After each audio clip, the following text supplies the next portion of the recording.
ঈদ মুবারক, ঈদ মুবারক, ঈদ মুবারক। আপনাদের সবাইকে জানাই পবিত্র ঈদ উল ফিতরের অনেক অনেক শুভেচ্ছা ও ভালোবাসা।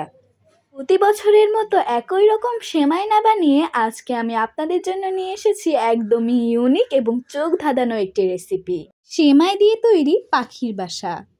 তো চলুন আপনাদের সঙ্গে এই ইউনিক রেসিপিটি শেয়ার করা যাক। তো প্রথমেই আমরা একটি কড়াইতে প্রয়োজন মতো ঘি ব্যবহার করছি। এরপর এখানে আমরা কিছুটা পরিমাণের এলাচ এবং দারচিনি দিয়ে দিলাম। এবার আমরা পাখির বাসা তৈরি করার জন্য এখানে কিছুটা পরিমাণের লাচ্ছা সেমাই নিয়ে নিলাম। 1 মাস সিয়াম সাধনের পর চলে এলো খুশির ঈদ। ঈদ মানেই আনন্দ, ভালোবাসা আর মজার মজার খাবার। এবার এখানে আমরা প্রয়োজন মতো চিনি দিয়ে নেব।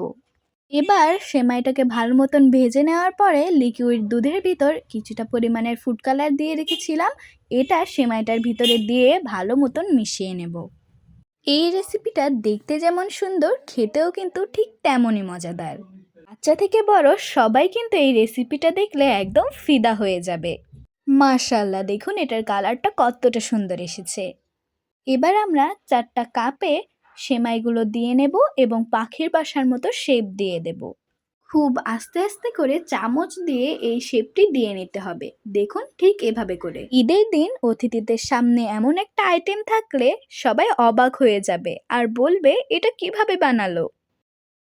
তাই বলছি, এবার আর সাধারণ সেমাই না বানিয়ে ফেলুন এই ইউনিক এবং মজাদার সেমাই দিয়ে তৈরি পাখির বাসা। প্রতিটি কাপেই কিন্তু আমরা একইভাবে পাখির বাসাগুলো তৈরি করে নিলাম। এখন আমরা একটি কড়াইতে কিছুটা পরিমাণের লিকুইড দুধ জাল দিয়ে নেব এবং এটার ভিতরে দিয়ে দেব পরিমাণ মতো চিনি। দিয়ে দেব কিছুটা পরিমাণের এলাচ ও দারচিনি এবং লবণ, এবং মেইন উপকরণ কাস্টার্ড পাউডার। আলাদা লিকুইড দুধে কাস্টার্ড পাউডারটা আগে ভালো মতন মিশিয়ে জাল করা দুধের মধ্যে দিয়ে দিতে হবে আর এটাকে ভালো মতন মিশিয়ে নেব। দেখুন এখনই পাখির বাসাগুলো দেখতে কি সুন্দর লাগছে, মাশাআল্লাহ। ছোট্ট ছোট্ট পাখির বাসা দেখলেই মন জুড়িয়ে যায়। এবার তৈরি করে রাখা ফ্রুট কাস্টার্ডটা আমরা পাখির বাসাগুলোর ভিতরে দিয়ে নেব। দেখুন ঠিক এভাবে করে। আর এই তো তৈরি হয়ে গেল আমাদের সেমাই দিয়ে তৈরি পাখির বাসা। এবার আমরা চেরি ফল দিয়ে এটাকে ডেকোরেশন করে নেব। আর এটা একটু ঠান্ডা হওয়ার জন্য আমরা কিছুক্ষণ এটাকে ফ্রিজে রেখে দেব। 2000 years আর later. এই তো তৈরি হয়ে গেল আমাদের ঈদ স্পেশাল সেমাই দিয়ে তৈরি পাখির বাসা। আপনারা ঈদে কি কি আয়োজন করলেন অবশ্যই কমেন্টে জানাবেন।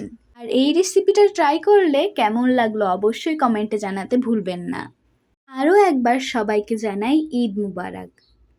আবার দেখা হবে অন্য কোনো ভিডিওতে, ততক্ষণ পর্যন্ত আল্লাহ হাফেজ।